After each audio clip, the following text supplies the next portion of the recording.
어떤 사람이 좋은 차를 사가지고 몰고 가는데 가는 곳마다 내비게이션이 오른쪽으로 가십시오, 왼쪽으로 가십시오, 그렇게 알려줍니다. 참 편리합니다. 여러분, 전주 비빔밥 치고 차를 몰고 가면 그 식당 앞에 가지고 도착했습니다, 그리 가르쳐줘요. 그 길을 가르쳐주면 가르쳐주는 대로 여러분 편리하게 가면 됩니다. 그런데 운전하는 사람이 시끄럽다고 이 내비게이션을 꺼버렸습니다.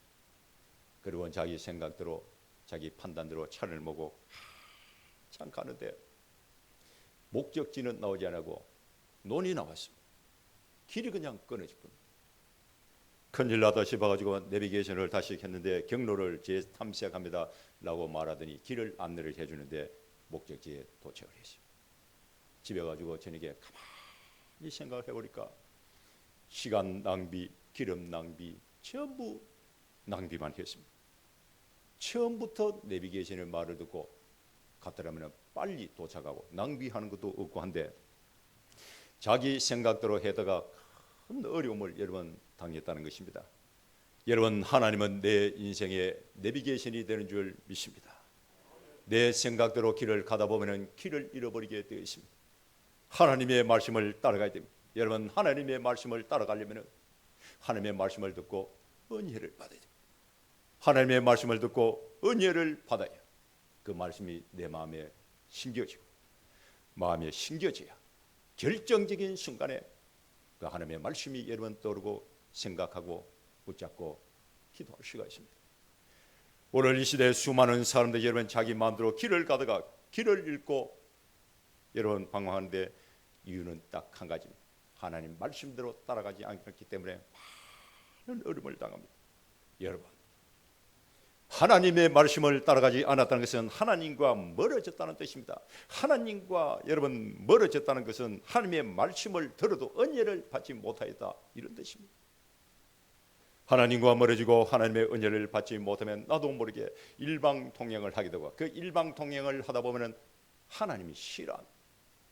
7절 말씀을 읽어보니까 하나님이 이 일을 악하게 여겼다라고 기록이 되어 있습니다. 여러분, 이 일은 다윗이 인구조사를 한 일입니다. 여러분, 다윗은 왕입니다. 왕이 인구조사를 하라고 명령하는 것은 당연한 것입니다. 백성들의 수가 얼마 되는지, 군대가 얼마나 되는지 여러분 이걸 정확하게 파악을 하고 알고 있어야 세금을 여러분 정확하게 거둘 수가 있고 국방 정책을 정확하게 할 수가 있습니다.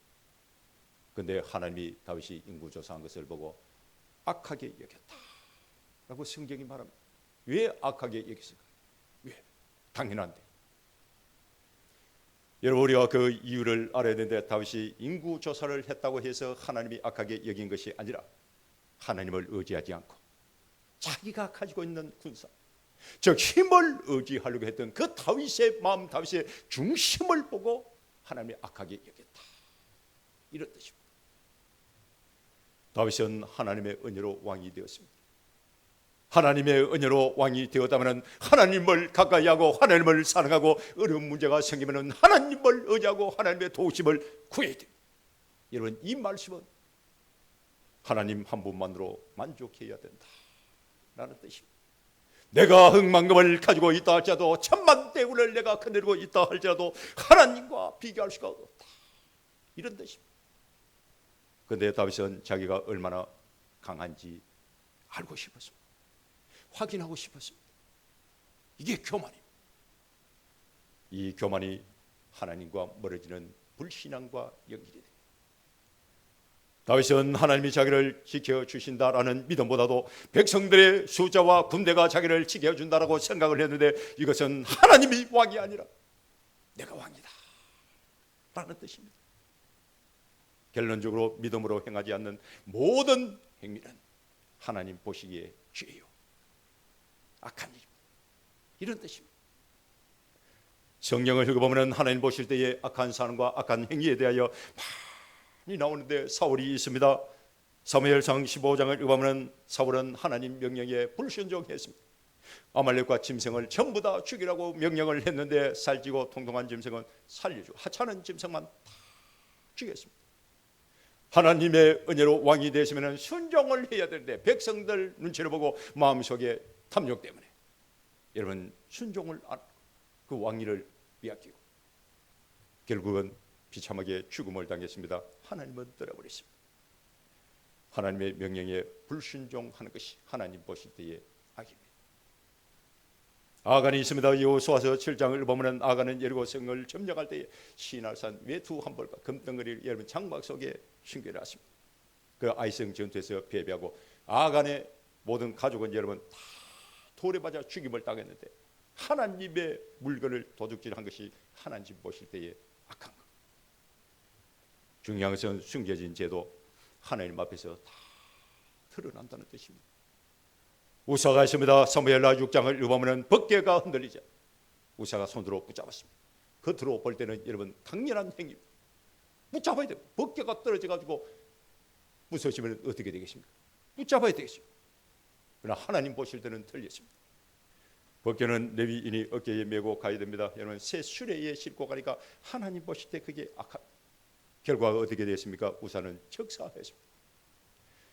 하나님의 방법대로 해야 되는데 하나님의 방법대로 하지 않는 것도 하나님 보실 때 그 악한 것. 이외에도 사도행전 5장을 읽어보면 아나니아 삽비라가 한날 한시에 죽음을 당하는데 하나님 보실 때에 위선도 거짓말하는 행위도 하나님 보실 때에 다 악한 행위. 사도행전 12장을 읽어보면 사람들이 헤롯 아그리파 1세를 보고 그 목소리를 듣고 신의 음성이다라고 막 자랑을 하고 칭찬하되 하나님께 영광을 돌리지 않아서 자기 영광으로 돌리다가 죽임을 당했습니다. 하나님께 영광 돌리지 않은 것도 하나님 보실 때의 악입니다. 여러분 하나님보다 내 자신을 높이고 하나님을 믿지 않고 하나님의 말씀을 무시하는 것, 숨겨진 죄와 위선, 하나님께 영광 돌리지 않는 것, 이런 모든 것이 다 하나님 보실 때 악한 거라. 하나님 보실 때에 내 안에 악한 것이 있으면 여러분 안 됩니다. 그럼 어떻게 되냐? 하나님 보실 때에 기뻐하는 것을 아름답게 잘 가꿔야 됩니다. 그래서 오늘은 하나님 보시기에 기뻐하는 것을 아름답게 잘 가꾸자라는 제목을 가지고 은혜를 나눌 건데, 첫째는 마음을 아름답게 잘 가꿔야 됩니다. 따라합니다. 마음을 아름답게 잘 가꾸자. 다 같이 1절 말씀을 한번 읽어보도록 합니다. 1절 사탄이 일어나 시작. 사탄이 일어나 이스라엘을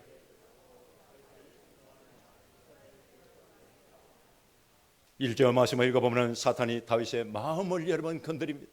마음 중심을 건드리고 있습니다. 세상 사람들이 여러분 다 알 수 있는 큰 죄를 짓도록 하는 것이 아니라 아무도 모르는 죄, 다윗의 마음 깊은 곳에 있는 것을 사탄이 여러분 건드리기 시작합니다. 그게 뭡니까? 우월감. 이 큰 나라를 내가 만들었어. 나는 우월감. 여러분 다윗은 하나님의 은혜로 왕이 되었고 여기까지 왔습니다.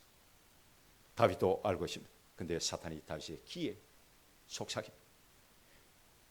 네가 왕이 된 것은 네가 잘나서 된 것이야. 하나님 은혜가 아니야. 전적으로 너의 능력으로 왕이 된 거야. 네가 강해서 전쟁에 이기고 승리한 것이야 라는 생각을 다윗의 머릿속에 여러분 사탄이 확 집어넣습니다. 사탄의 전략은 아주 단순합니다. 다윗의 생각 속에 있는 하나님을 쥐어버리고 다윗을 그 중심에다가 갖다 놨습니다. 이게 사탄의 전략입니다. 오늘 이 시대도 수많은 사람들이 이 사탄의 전략에 여러분 다 넘어가는 거예요. 쉽게 넘어갑니다. 어떤 지사님이 사업을 할 때에 처음에는 하나님 도와주십시오, 하나님 도와주시오라고 간절하게 기도했습니다. 여러분 아무것도 모르는 상태에서 사업을 시작했으니 얼마나 걱정이 됐겠습니까? 그러니 날마다 기도했습니다. 하나님 도와주셔야 됩니다. 하나님 도와주세요. 사업이 잘 됐습니다. 잘 되기 시작하니까 기도하지 않습니다.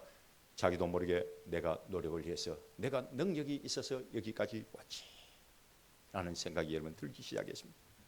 그때부터 하나님은 멀어지고 마음속에는 교만이 찾아오기 시작합니다. 시간이 지나면 지날수록 사업도 무너지고 신앙도 다 무너지고 가정도 무너지고, 이게 사탄의 전략입니다. 사탄은 우리 사람의 마음을 조용히 흔듭니다. 천둥 번개를 때려가지고 흔드는 것이 아니라 조용히 흔들기 시작하고 무너뜨리기 시작하는데 다윗이 여기에 넘어간 거예요. 여러분, 내 마음을 지키고 중심을 지켜야 됩니다. 여러분, 마음을 지키고 중심을 지키려면 들어오는 것을 잘 관리해야 됩니다. 여러분, 우리의 사람의 마음은 가정, 집이라고 가정했을 때 들어오는 것을 채워줍니다. 이 마음이 눈으로 보는 것이 여러분 얼마나 많습니까? 눈을 통해서 내 마음이란 집에 채워져요. 듣는 것이 얼마나 많습니까? 귀를 통해서 내 마음의 집에 채워집니다. 사물을 보는 순간 판단을 합니다. 생각을 통해서 내 마음이란 집에 여러분 다 들어옵니다. 내 마음은 여러분 저절로 지켜지는 것이 여러분 아닙니다. 바른 선택을 해야 되고 의도적으로 차단을 해야 되고 자기 스스로 지켜야 돼요. 의지가 필요합니다. 예를 들면 여러분 부정적인 말은 의도적으로 하지 말아야 돼요. 안 해야 됩니다. 분노는 절제를 해야 됩니다. 위험한 장소에는 가면 안 됩니다. 날마다 내가 무엇을 보고 듣고 생각을 하고 있느냐 점검을 해야 됩니다. 그래야 내 마음을 지킬 수가 있습니다. 어떤 사람이 여러분 깨끗한 물이 담긴 컵을 가지고 왔는데 그 컵에다가 흙을 조금씩 넣었습니다. 처음에는 표시가 나지 않습니다. 그런데 계속 넣다 보면 시간이 지나면 그 물은 탁해지게 되어 있습니다. 탁해지면 그 물은 마실 수가 없습니다. 사람의 마음도 여러분 똑같습니다.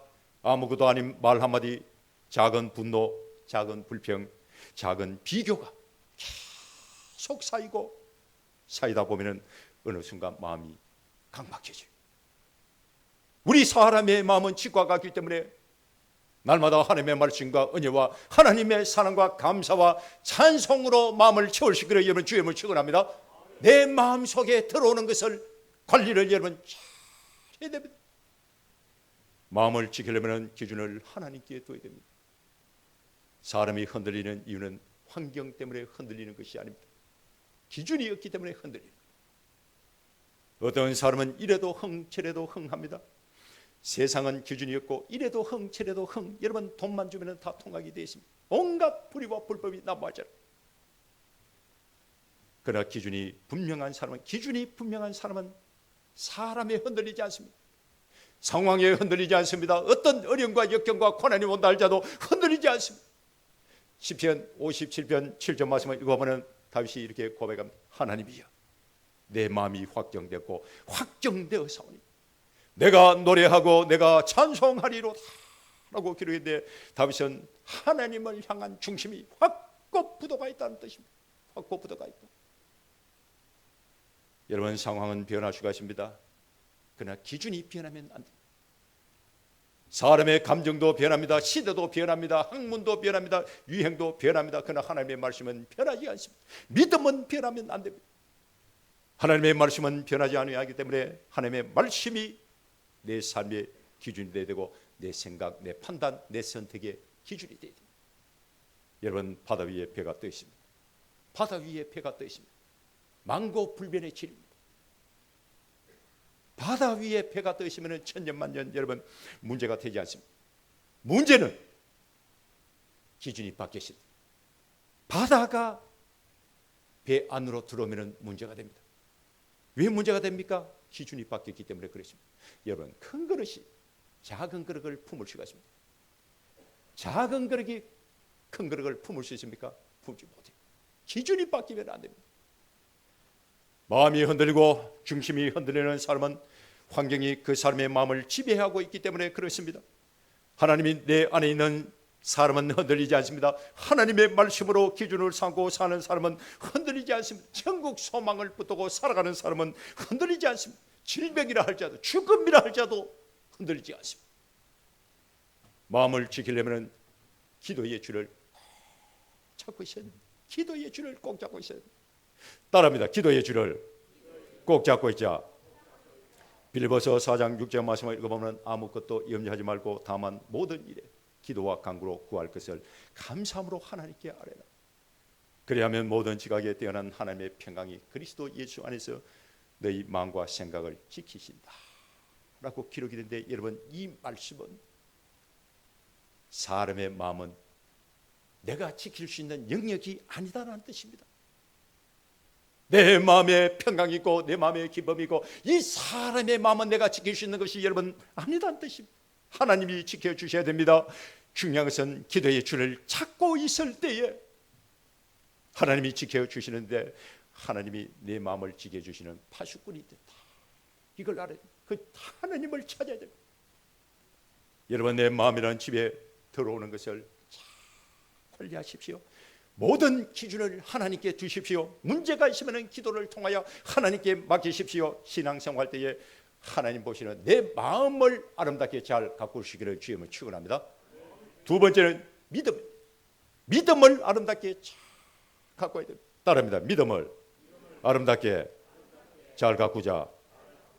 2절에서 6절 말씀을 읽어보면 다윗이 요압에게 명령을 합니다. 백성을 계시라. 그런데 요압이 말립니다. 어찌하여 이 일을 행하여 이스라엘의 죄가 되게 하려 하십니까? 하고 그렇게 말합니다. 요압이 이게 잘못됐다는 걸 알아요. 그런데 다윗은 모릅니다. 이게 문제죠.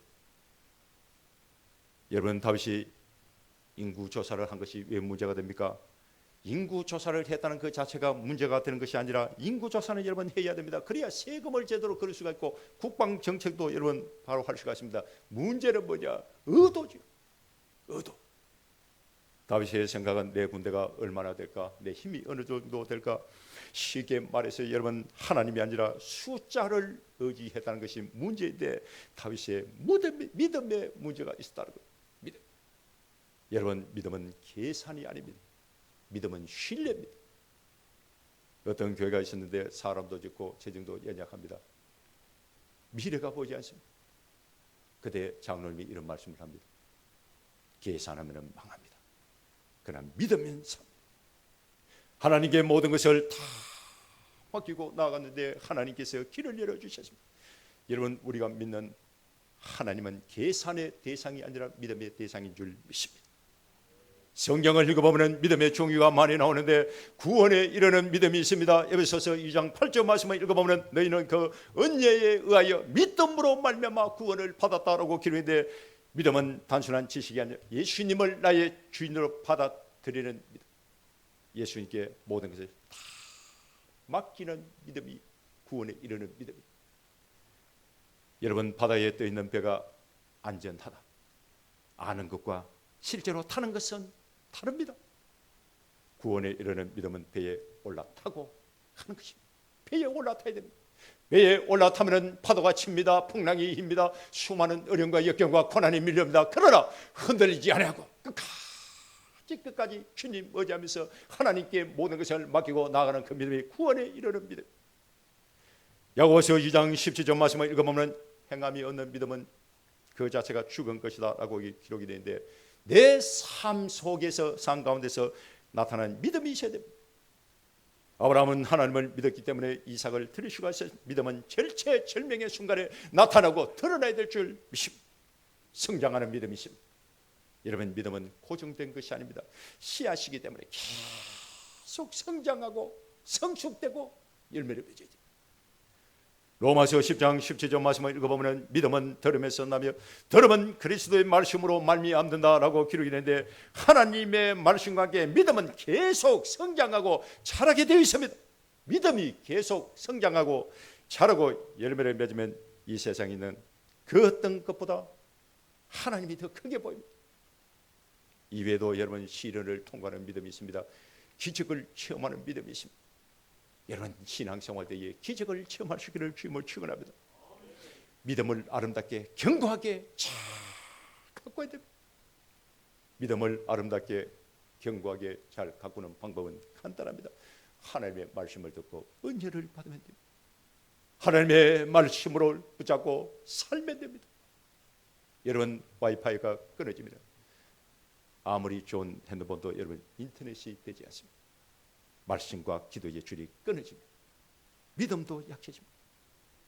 순종은 믿음의 열매가 되고 믿음은 순종으로 완성이 됩니다. 여러분 믿음은 공동체 안에서 차려야 됩니다. 혼자 강하게 믿음이 좋아지는 것이 여러분 절대로 할 수가 없습니다. 다른 사람과 함께할 때 믿음이 살아나고 강해집니다. 여러분 하나님이 저와 여러분들에게 주신 믿음의 씨앗은 저절로 삭인하고 자라는 것이 아닙니다. 아름답게 잘 가꿀 때에 생명이 되는 것이.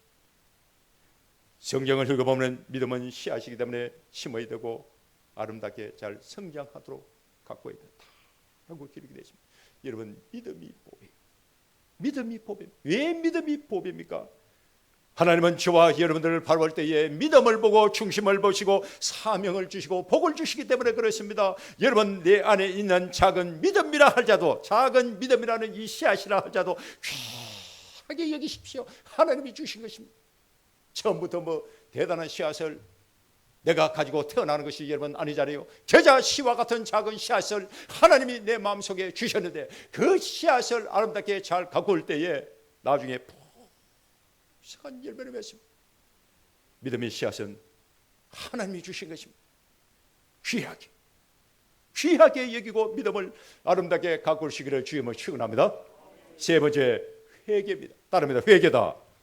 7절 말씀을 읽어보면 하나님이 이 일을 악하게 여기사 이스라엘을 치심이라고 기록했는데, 악하게 여겼다는 것은 하나님이 기뻐하지 않았다라는 뜻입니다. 하나님이 기뻐하지 않았다. 여러분, 무슨 일을 하든지 내 생각에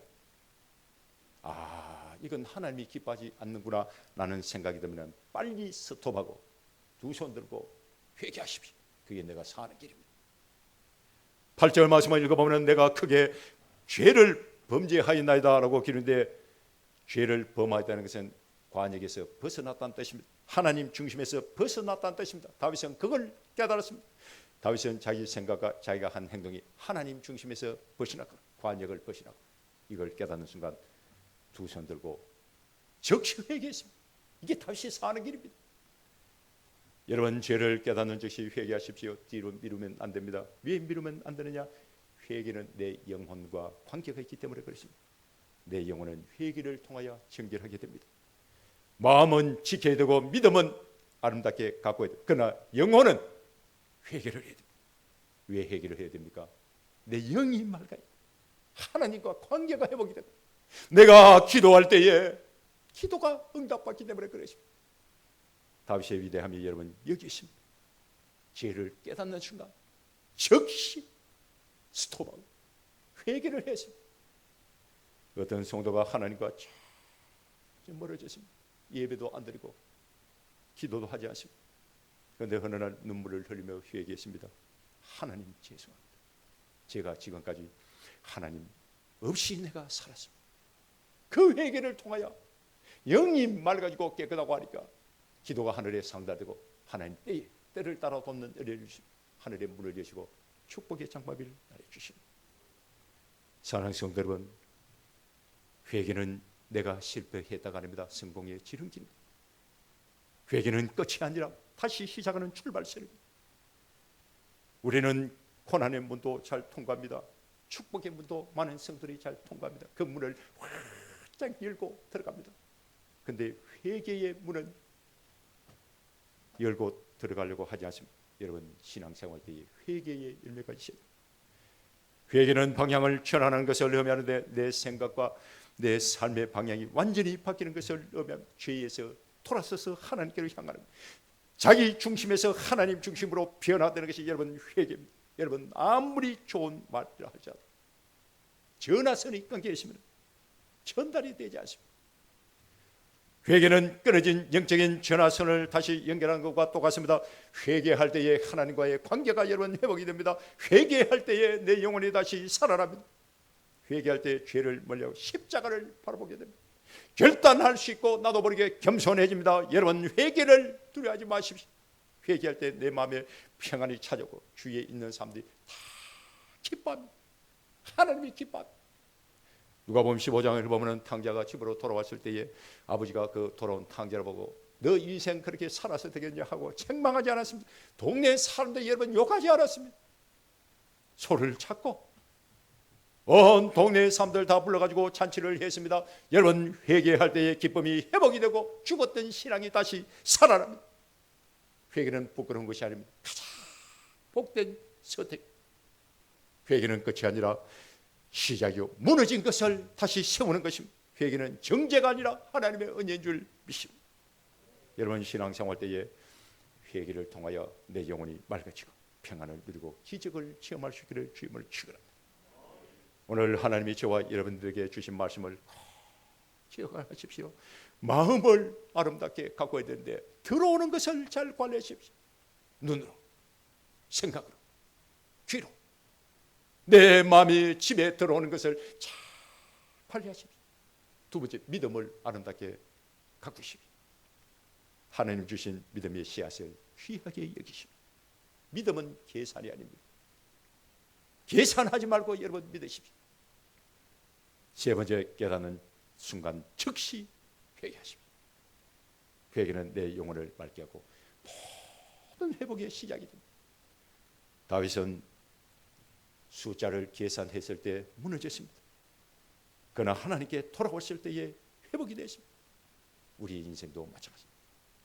돈이 많다고 한전한 것이 아닙니다. 사람이 많다고 강한 것이 아닙니다. 하나님이 함께해 주셔야 될 줄 믿습니다. 하나님이 보실 때 싫어하는 것이면 기뻐하는 것으로 여러분 바꾸십시오. 내려놔야 될 것 여러분 과감하게 내려놓으십시오. 버려야 될 것 과감하게 버려야 될 줄 믿습니다. 내 욕심이 잡고 있는 줄이 있다면 놓으십시오.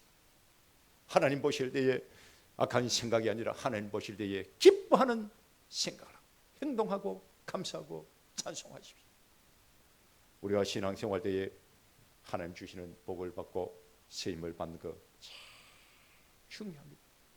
그러나 더 중요한 것은 하나님 주시는 복을 받고 끝까지 세임을 받고 그 복을 내가 누리는 것이 더 중요합니다. 주님 앞에 가는 거라 가지 하나님이 보고 계시는 내 마음과 내 믿음을, 내 중심을 아름답게 잘 가꾸시기를 주님을 축원합니다. 기도하겠습니다.